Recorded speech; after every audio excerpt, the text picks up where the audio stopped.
Vai comigo lá no livro de Josué. Josué, capítulo de número 6. Abre aí a sua Bíblia, por favor. Josué, capítulo de número 6. Vou provar na Bíblia para você. Olha que tremendo isso aqui. Josué, capítulo 6. Presta bastante atenção, gente. Forte demais. Forte demais. A Bíblia diz que sem fé é impossível agradar a Deus. E fé não adianta falar que tem. São as atitudes que provam se tem ou não tem. É igual a inteligência. Você já viu alguém falar que o outro é inteligente sem ver as atitudes do outro? Não. Quando é que alguém diz que alguém é inteligente, que o outro é inteligente ou que o outro é estúpido? Quando? Se o outro ficar sentadinho, calado o tempo todo ali, ó, boca fechada, não faz nada, não fala nada, ele é inteligente ou é estúpido? Não sei. Não sei. É o que ele fala, é como ele age, que vai dizer para mim se ele é inteligente ou estúpido. São as ações de uma pessoa, são as atitudes de uma pessoa que vão dizer para mim se ela realmente confia em Deus ou não, se ela acredita em Deus ou não, se ela acredita que Deus pode mudar uma situação ou não. Não é o que ela pensa, é o que ela mostra. Quando é que você diz que alguém tem caráter ou que alguém não tem caráter? Pela aparência dela? Não. São pelas atitudes, pelas escolhas, pelas ações. Não tem como uma pessoa ser identificada sem ações. A fé também não. E a Bíblia diz que sem fé é impossível agradar a Deus. E o que é fé? Quem lembra o que é fé? Fé, está lá em Hebreus 11, é a certeza de coisas que se esperam e a convicção de fatos que eu não vejo. Como que eu mostro essa certeza? É confiando em Deus, é orando, é dizendo para Ele: Senhor, eu estou com esse problema aqui, mas eu estou colocando na mão do Senhor, porque eu tenho certeza que o Senhor é poderoso para mudar essa situação. Eu estou me agarrando com o Senhor porque eu creio. Não estou dizendo que o Senhor é obrigado, longe disso, Senhor, longe disso. O Senhor não me deve nada, mas eu creio que se o Senhor quiser, o Senhor pode mudar essa situação que eu estou vivendo. Por isso eu estou aqui orando, por isso eu estou aqui buscando, por isso eu estou aqui manifestando a minha fé. Gente, olha o que o texto sagrado diz. Josué, capítulo 6, versículo 1. Quem já ouviu falar da cidade de Jericó? Quem já ouviu falar? Você sabe que hoje existem duas Jericós. Como assim duas? Existe a cidade velha, que é a cidade bíblica, e existe uma Jericó do lado, que é a cidade atual, é onde moram pessoas. A cidade velha foi preservada, está lá, bem do lado da cidade nova. Aqui nós vamos falar da cidade velha, a cidade bíblica, que por sinal é a cidade mais antiga do mundo. É essa daqui, ó, a mais antiga do mundo. Olha o que diz o texto sagrado, presta atenção. Os portões de Jericó estavam muito bem fechados, pois seus habitantes tinham medo dos israelitas. Ninguém podia sair e nem entrar. O que estava acontecendo aí, Bispo Paulo? O povo de Israel saiu do Egito, lembra da história toda? Moisés guiando o povo. Andaram quanto tempo no deserto? 40 anos, até que chegou o momento da conquista. E a conquista ia começar por Jericó. O povo de Israel estava do outro lado do rio Jordão. Eles iam atravessar o Jordão e iriam começar a conquista da terra prometida. Qual é a primeira cidade que estava no caminho? Jericó. Qual era o primeiro inimigo? Jericó. E a Bíblia está dizendo para nós que a cidade estava muito bem fechada, porque essa cidade tinha uma muralha em volta. Uma muralha. E ninguém entrava, ninguém saía. Essa muralha era conhecida na época como intransponível. Os estudos que foram feitos, e você que já foi a Jericó, você que vai a Jericó, você vai poder testificar lá as ruínas da muralha, porque existem ainda. Olha que tremendo isso. Você vai descobrir uma coisa fantástica. Essas muralhas de lado tinham mais ou menos 1000 metros, 1 quilômetro de lado. Ou seja, lado A e lado B, mais ou menos a mesma medida. De frente e de fundo, tinha em torno de 200 e poucos metros. Era um retângulo.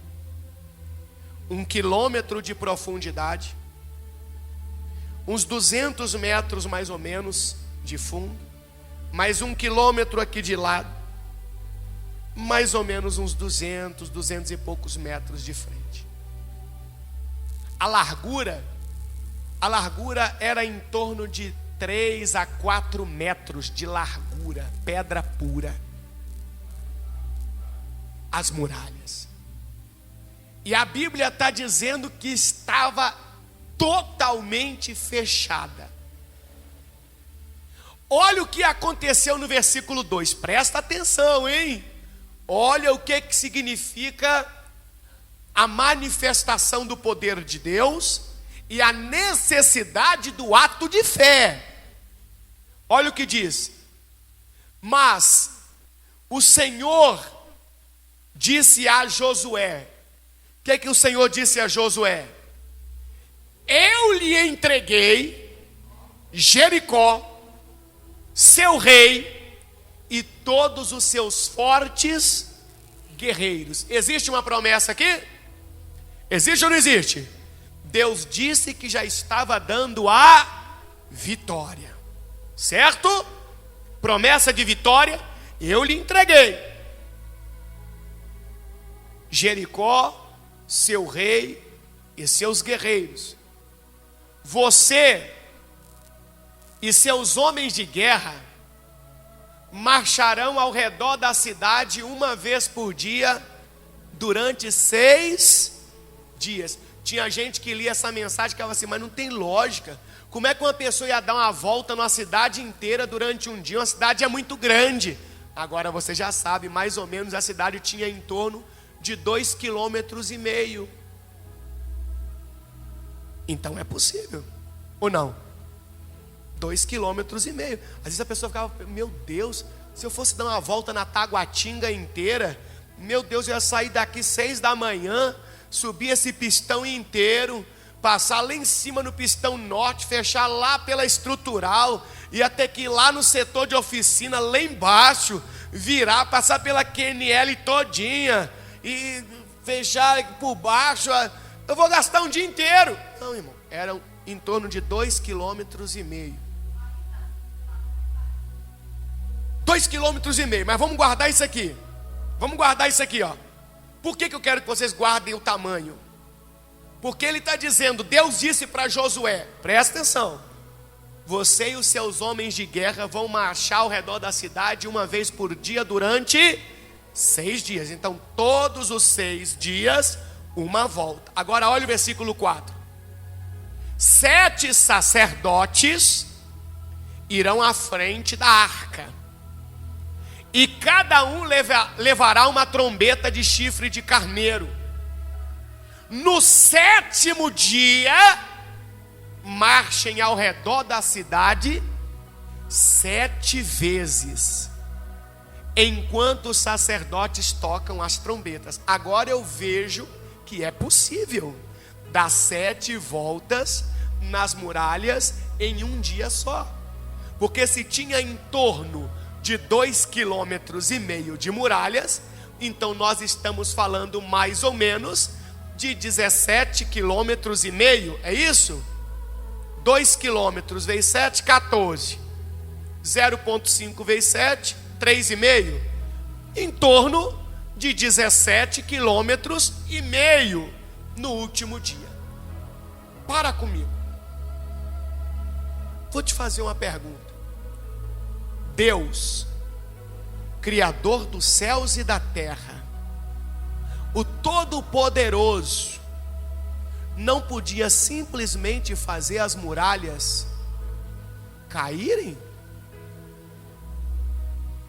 Podia ou não podia? Deus não podia simplesmente mandar, sei lá, um meteoro em cima daquela cidade e destruir tudo de uma vez? Podia ou não podia? Podia ou não podia? Pergunta para a pessoa do lado: podia ou não podia?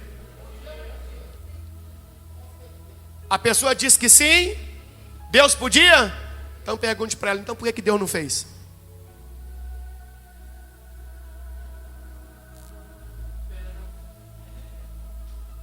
Entende o que nós estamos aprendendo aqui hoje? Tem gente que olha para Deus e fala: poxa, será que Deus não pode mudar a minha vida? Claro que Deus pode mudar a sua vida. Poxa, será que Deus não pode fazer esse milagre? Claro que Deus pode fazer esse milagre. Poxa, será que Deus não pode libertar o fulano? Claro que Deus pode libertar o fulano. A pergunta é: então por que Ele não faz? E é por isso que Deus te trouxe aqui hoje,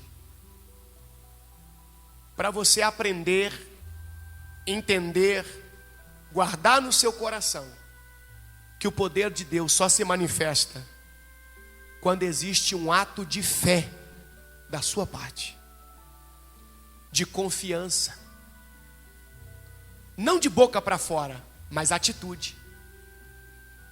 Imagina homens de guerra dando volta numa muralha como se fossem meninos. Mas tudo isso porque acreditavam na promessa de quem? De Deus. Quando a pessoa acredita na promessa de Deus, ela não tem medo de orar. Ela não interrompe o propósito de oração. Não! Ela não desconfia. Ela não vacila. Quando ela acredita na promessa de Deus, ela tem certeza que Deus é fiel para cumprir. E a única coisa que ela precisa fazer é mostrar para Deus que ela acredita. Só isso. Lembra quando Jesus falou para Pedro andar sobre as águas? Quem conhece a mensagem? Conhece a mensagem? Você já andou sobre as águas? Sabe por que você não consegue? Quem sabe por que você não consegue? Eu vou dizer para você por que você não consegue. É simples. Porque quando Pedro desceu do barco e Pedro tinha certeza que se Jesus falou que ele podia andar, então ele podia andar, então cada passo que ele dava, Deus colocava chão debaixo. Deus colocava chão debaixo. Mas no momento que ele deixou de ter tanta certeza que era possível Deus fazer aquilo, que ele olhou para os lados, que ele duvidou, que ele vacilou, então o chão deixou de existir. Mas bispo Paulo, que chão é esse que ninguém vê? Mas eu não preciso ver. É isso que se chama poder de Deus. Poder de Deus eu não preciso ver, eu preciso crer. Já pensou se a gente fosse ver tudo o que Deus manifesta, o poder de Deus, a olhos nus? Tem gente que ia ficar com tanto medo que ia esconder debaixo da cama e não ia sair de lá nunca mais. Imagina o desespero, quer dizer. Imagina alguém vesse o poder de Deus removendo da vida de um familiar espíritos imundos. A pessoa vendo tudo. Tem gente que até medo de chegar perto do familiar. Poder de Deus não vemos, poder de Deus cremos. O momento que Pedro começa a duvidar, será que isso é possível mesmo? A Bíblia diz que ele repara na força do vento, nas ondas agitadas. Acabou. Acredito eu que ele deve ter olhado para o pé e não deve ter visto nada. Mas o chão estava ali, ele estava andando. Ele andou. O ato de fé faz com que as promessas de Deus se tornem realidade na sua vida. O ato de fé faz com que Deus se manifeste em seus caminhos. Deus podia ter feito aquelas muralhas desaparecerem assim, ó, num estalar de dedos, mas não fez. Deus podia, na história bíblica, Deus podia ter feito tantas coisas no estalar de dedos, mas não fez. Lembra do gigante que o Davi enfrentou? Quem conhece a história do Davi e Golias? Conhece? Quanto tempo que aquele gigante ficou afrontando o povo de Israel? Quem sabe? 40 dias direto. Direto, todo dia perturbando. Todo dia perturbando. Todo dia dizendo assim: não tem um homem aí para me enfrentar, não. Não tem ninguém que tem coragem, não. Só tem covarde aí. Isso é muito forte. Só tem covarde. O gigante hoje são as dificuldades que nós enfrentamos. E muitas das vezes a dificuldade olha para mim, olha para você e diz: você é um covarde. Por que diz que nós somos covardes? Porque não vê em nós um ato de fé, de confiança em quem? Em Deus, que aquela situação vai mudar, que nós vamos vencer e que tudo vai dar certo. Olha para nós e só vê medo, insegurança. Ato de fé significa demonstrar que você tem plena confiança que Deus é maior que o seu problema, e que você vai orar, que você vai buscar, e que Deus é poderoso para mudar aquela história. Isso é um ato de fé. 40 dias ninguém apareceu. Aí aparece um maluco, um doido, um jovem, que diz: eu vou matar esse miserável. Eu vou derrubar ele. Está lá em 1 Samuel, se eu não me engano, 17. Eu vou matar ele. Aí todo mundo diz para Davi o quê? Que Davi não podia ir, que ele não ia conseguir. É isso que o inimigo faz também com você. Ele usa pessoas que estão enfrentando problemas parecidos com os seus, ou nem estão enfrentando, para dizer para você assim: não, esse problema eu já tentei vencer, eu não consegui, você também não vai conseguir vencer. Não, isso aí não tem jeito não, fulana. Não, seu filho já está usando essa droga. O quê? O crack? Não, esquece. Quando chega no crack, não tem mais jeito, acabou. O inimigo usa pessoas para falar besteira com você. E sabe qual que é um dos seus maiores erros? Ficar escutando essas besteiras. Ficar ouvindo essas besteiras. Se você tapar os ouvidos, você vai conseguir. O Davi foi. Presta atenção na loucura. Humanamente, tá? Humanamente. Presta atenção na loucura do rapaz. Ele vai com um pedaço de pau, um cajado, um bodoque, uma funda, bodoque. E a Bíblia diz que ele passa na beira do rio e pega 5 pedras. Eu já preguei isso aqui uma vez, vou repetir. Sabe por que ele pega 5 pedras? Porque ele tinha ouvido falar que o gigante Golias tinha 4 irmãos gigantes. Não, pensa na loucura. Eu quero que você pense na loucura, humanamente falando. Ninguém teve coragem de enfrentar o Golias, quanto mais a família inteira. O Davi passa na beira do rio e pega 5 pedras. Se era 5 pessoas, 5 gigantes, e ele pega 5 pedras, o que ele estava dizendo? Gente, o cara era doido. Aos olhos humanos, qualquer um hoje ia querer internar ele. Ele pegou uma pedra para cada gigante. Você está entendendo isso? E Deus foi deixando. E Deus só olhando.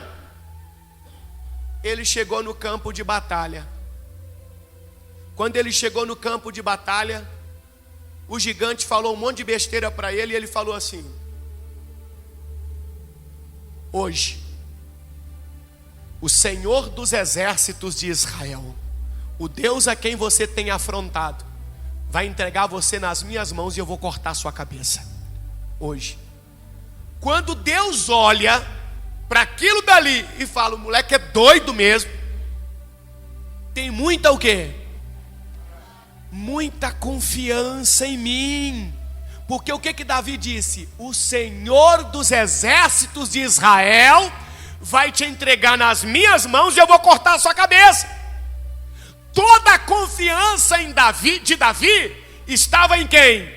Em Deus, porque ele acreditava na promessa de Deus. Ele conhecia as promessas de Deus, que quem fosse fiel a Deus, quem andasse com Deus, não existiriam problemas ou inimigos que prevalecessem. Eu não sei o que é que você entrou aqui hoje sofrendo na sua vida, eu não sei, mas Deus te trouxe aqui porque Deus queria que você ouvisse essa palavra. Deus está dizendo para você que se você confia nele de verdade, se você tiver um ato de fé, de confiança em Deus, Deus está dizendo para você que Ele é maior do que o problema que você está enfrentando. Ele é maior do que a situação que você está vivendo. E Ele vai se manifestar em sua vida. Gente, é forte demais. Quando Deus olha para o Davi naquela situação todinha, Deus fala: agora eu tenho que entrar. Porque se eu não manifestar o meu poder agora, o que vai acontecer? Ele vai perder, o Davi vai perder. E vai ficar envergonhado. A Bíblia diz que o Davi pega a primeira pedra e roda.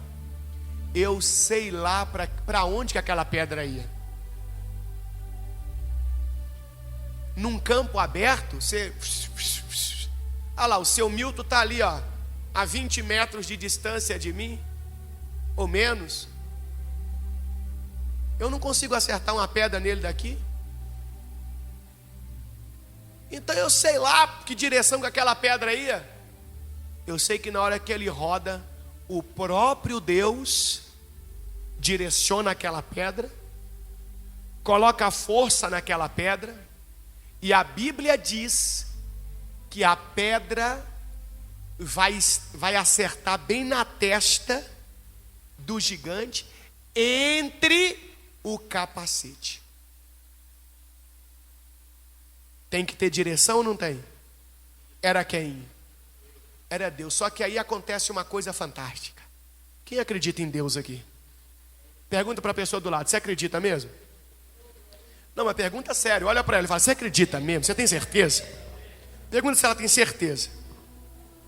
Acontece uma coisa fantástica. Quem já tomou uma pancada no rosto? Quem já tomou uma pancada no rosto? Existe alguém aqui? Pancada mesmo. Pum! Olha lá. Tá vendo? Pancada forte no rosto. Você cai para onde? Você cai para trás. Só que o gigante caiu para frente. Explica isso para mim. Quando é que alguém toma uma pedrada na cabeça, tum, e cai para frente? 3 metros de altura, pesadíssimo.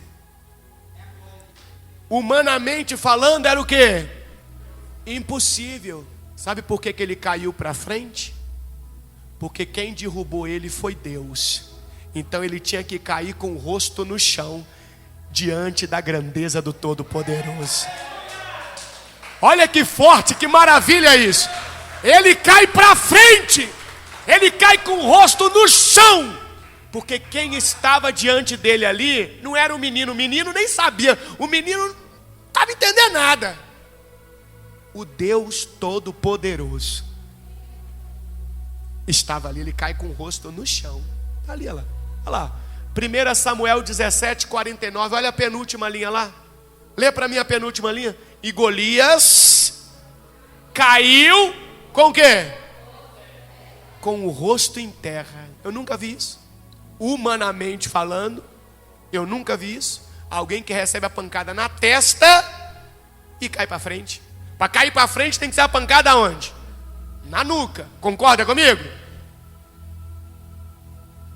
É Deus mostrando para mim e para você nessa noite que o ato de fé, presta atenção, o ato de fé provoca, traz à existência a manifestação do poder de Deus. Mas se não tem ato de fé, não vai ter poder nenhum. É por isso que tem muita gente sofrendo. Porque tem muita gente dizendo: se Deus existe, por que não muda a minha vida? Resposta simples: porque Ele não deve nada para a pessoa. Qual foi o dia que Ele pediu alguma coisa para a pessoa? Qual foi o dia que Ele ficou devendo algum favor para ela? Simples a resposta. Deus não nos deve nada. O nosso ato de fé demonstra nossa confiança, nossa humildade, nossa crença, nossa pequenez. O nosso ato de fé diz que nós estamos engrandecendo a Deus e colocando Ele acima de tudo que existe e confiando que Ele pode mudar a nossa história. Deus podia ter feito as muralhas cair no estalar de dedos, mas Ele fez? Não. Agora, quer ver que coisa interessante? No 7º dia, quantas voltas que eles tinham que dar? 7 voltas. Totalizaria aí mais ou menos qual a distância que nós falamos? Uns 17,5 km para 18 km. Certo? Como que fica uma pessoa depois de andar 18 km? Alguém aqui já andou 18 km? Como é que fica, jovem, uma pessoa depois de andar 18 km? Cansado, exausto. E Deus queria que eles ficassem assim. Deus sabia que eles iam ficar assim. E Deus disse que era para ir Josué e todos os homens de guerra. Se eles fossem parar para pensar pela lógica, eles iam dizer: peraí, mas depois vai ter uma guerra. Então a gente não pode levar todo mundo para andar, tem que ter gente descansado, pronto para a batalha. Peraí, vai dar tudo errado. Só que eles não olharam para a lógica humana. Eles simplesmente confiaram em quem? Em Deus. E Deus estava querendo ensinar para eles e para nós aqui nessa noite que quando você confia em Deus, você não precisa de se preocupar em como as coisas vão acontecer. Deus faz acontecer. Deus providencia tudo. Deus cria situações. Deus abre portas. Deus faz o impossível se tornar possível. Deus transforma. Aqueles homens vão caminhar quase 18 quilômetros. Eu imagino todo mundo exausto no final. Mas não dependia deles. Quando você confia em Deus, não depende de você. Isso significa entregar o problema nas mãos de Deus. Tem gente que diz: já entreguei minha vida nas mãos de Deus, mas continua lá lutando com a força do braço. Posso te dizer uma coisa? Você não entregou nada para Deus, você está enganando a você mesmo. Quando você entrega para Deus, você confia, você tem certeza que é Ele que vai trazer a vitória. Como? Não sei. De que forma? Não sei. O testemunho que a moça contou aqui hoje à tarde foi mais ou menos assim: passando um aperto muito grande, contas para pagar, o único recurso que ela ia ter é o dinheiro do aluguel. Faltava ainda alguns dias para vencer o aluguel. Ela veio no culto e orou, acreditou na palavra que foi ministrada aqui. Ela acreditou: Deus pode me ajudar. Ela saiu daqui. E eu não mandei fazer isso não. Eu não sou doido. Eu não quero que ninguém faça alguma coisa porque eu disse para fazer, porque se você fizer porque eu disse, vai dar tudo errado. Você tem que fazer por causa da palavra de quem? De Deus. Ela pegou o dinheiro do aluguel e foi comprar uns negócios aí para revender. Confiando em quem? Em Deus. E Deus abençoou que ela começou a vender, e está chegando o dia do aluguel, e está vendendo, e vendeu tudo.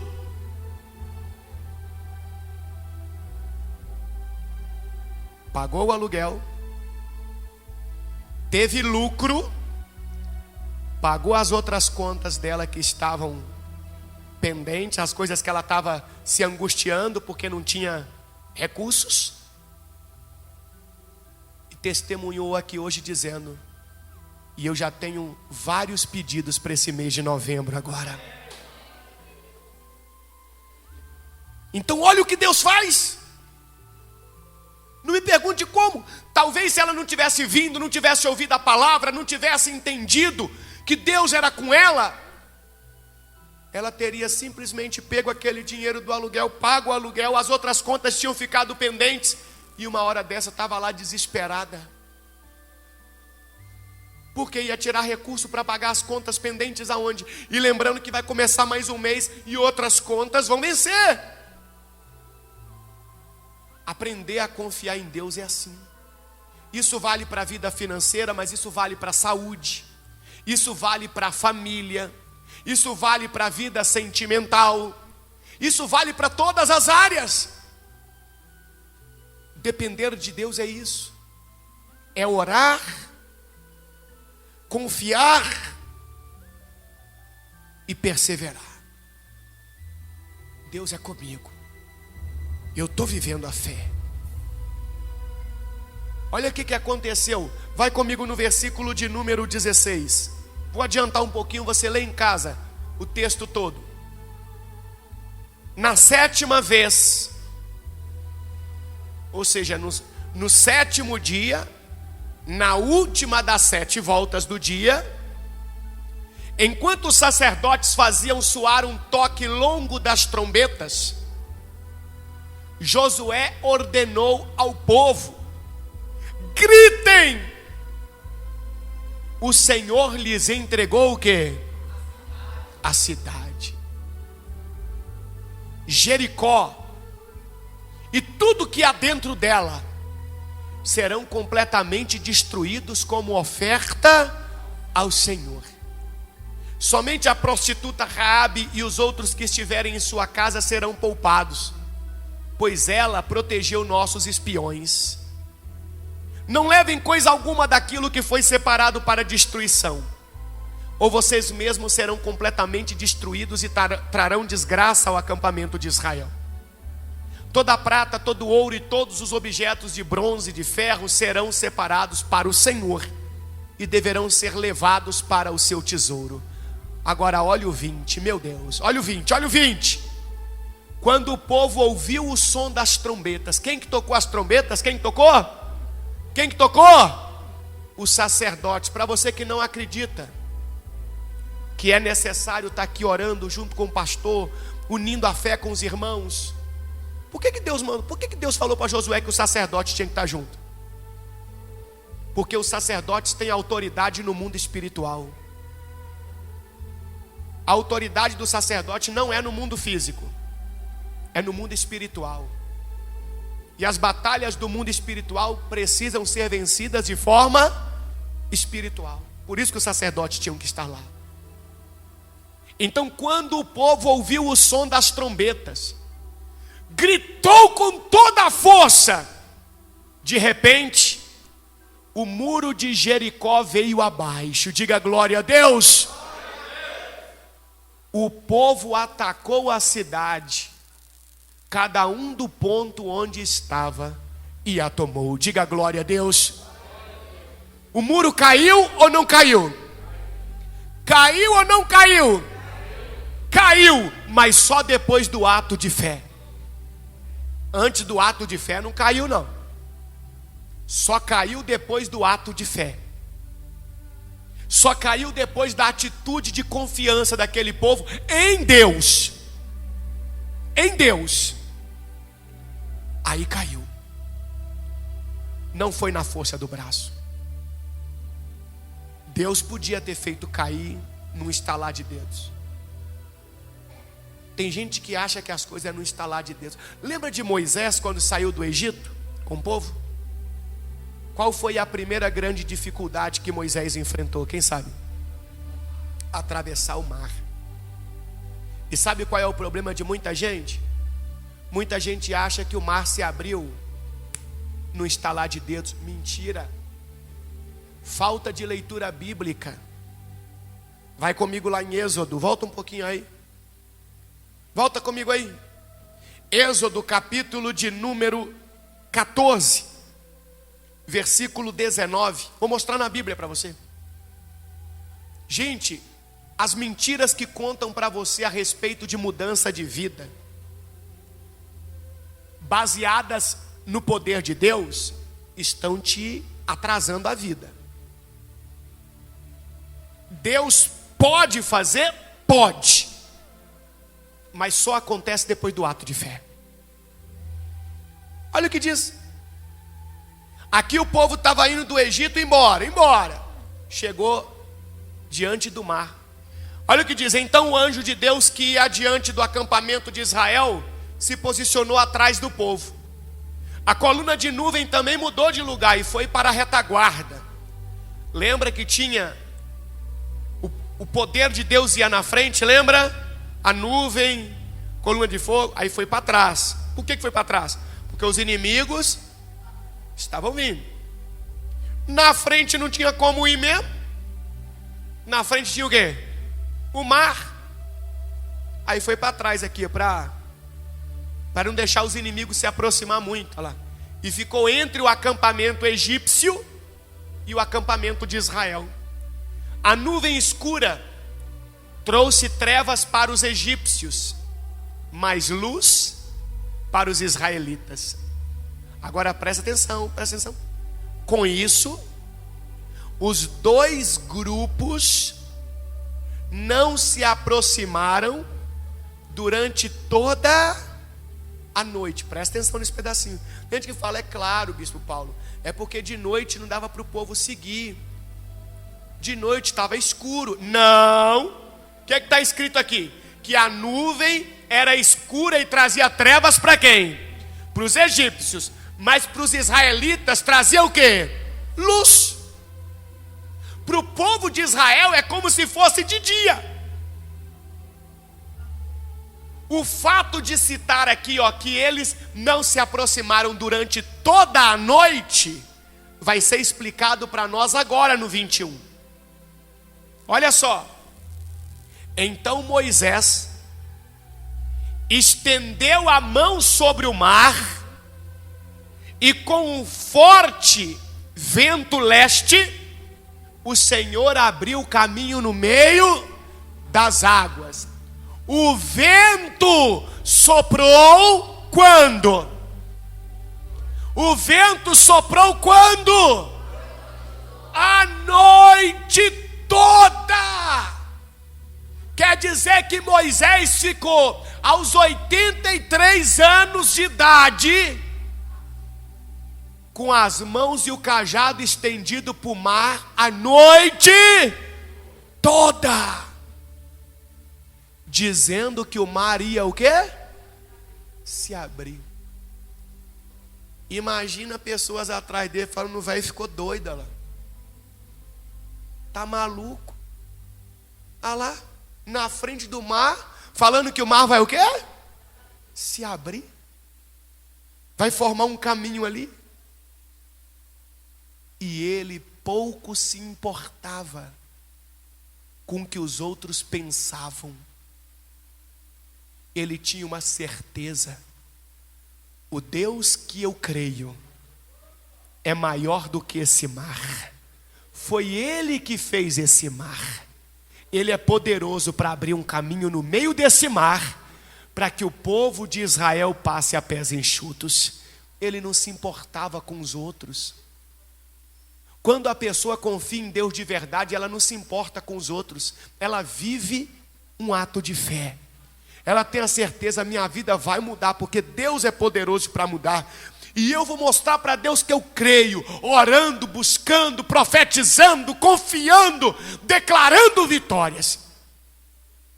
Moisés fica ali a noite inteira. Ali Deus estava ensinando algo para o povo de Israel, mas para você e para mim também. Que o mar não se abriu da noite para o dia. Que eventualmente muitos de nós vamos encontrar um mar de dificuldades na nossa frente. E não espere você o mar se abrir num estalar de dedos. Não espere você que a coisa vai ser assim, ó, pum, num piscar de olhos. Deus pode? Pode. Mas já pensou se fosse assim? Num estalar de dedos?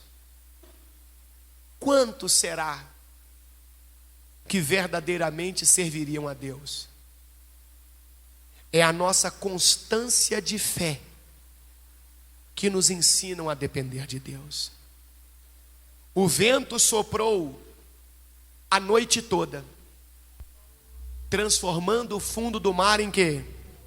Em terra seca. Deus podia ter aberto de uma vez? Podia ou não podia? Mas abriu. Abriu. Deus podia ter derrubado as muralhas de uma vez? As muralhas de Jericó? Podia ou não podia? Mas derrubou? Quem lembra de Naamã, o leproso? Lembra da revelação de Deus para Naamã? Que o profeta falou para ele: vai lá no Jordão e mergulha 7 vezes. Deus podia ter purificado ele ali num sopro, um vento só ali, ó, passado e tirado toda a doença do corpo dele. Podia ou não podia? Mas tirou? Não. Você não vai conseguir me mostrar ninguém aí que primeiro não manifestou um ato de fé, para depois o poder de Deus se revelar, se manifestar na vida dessa pessoa. Ninguém. E comigo não vai ser diferente, com você não vai ser diferente. Por isso eu sempre tenho convocado as pessoas para estarem conosco aqui toda terça-feira. Terça-feira que é o nosso ato de fé. Eu digo para as pessoas: durante a semana inteira eu quero você orando, eu quero você buscando. Faça seu pedido de oração, ore aonde você estiver, pare, ore. Não ora só uma vez por dia não. Quando você for deitar, ore antes de deitar. Já deixa o pedido de oração na sua cabeceira de cama. E quando você despertar no outro dia, acordar pela manhã, a primeira coisa que você faz, pega o seu pedido e ora. Você foi lá, tomou seu café, tomou seu banho, vai sair para trabalhar, arrumou, pegou sua bolsa, pega o seu pedido e coloca dentro da sua bolsa. E você foi resolver alguma coisa, deu aquela parada, tem um tempinho ali livre, pega seu pedido e ora. Isso é ato de fé. Senhor, eu confio, eu acredito que o Senhor pode mudar a minha história. Eu tenho certeza que o Senhor é poderoso para mudar essa situação. E quando for na terça-feira, formamos novamente um exército. Aí você vem estar junto com o sacerdote, o profeta, que vai tocar o quê? As trombetas. É a intervenção espiritual, junto com o seu ato de fé, de confiança. Eu creio que você vai subir nesse altar para contar vitórias, para contar testemunhos. Deus pode fazer qualquer coisa, mas eu nunca vi acontecendo sem o ato de fé. Quem lembra da multiplicação de pães e peixes? Você lembra? Por que Jesus não fez simplesmente chover pão do céu ali, igual fazia no passado com o povo de Israel? Não era mais fácil? Tinha 5 mil homens, fora mulheres e crianças. Não era fácil só fazer chover ali o maná, o pãozinho do céu? Todo mundo comia? Resolvia o problema? Resolvia ou não resolvia? Por que ele não fez? Tinha que ter um ato de fé. Qual que foi o ato de fé? Alguém que tinha 5 pães e 2 peixinhos crer que ele não ia ficar sem nada, porque Deus era poderoso para fazer uma grande maravilha naquele lugar. Ele entregou os 5 pães e 2 peixes. Através daquele ato de fé, foi possível milhares de pessoas comerem naquela tarde e todo mundo se fartar. O ato de fé muda tudo. A força do braço não vai te levar a lugar nenhum.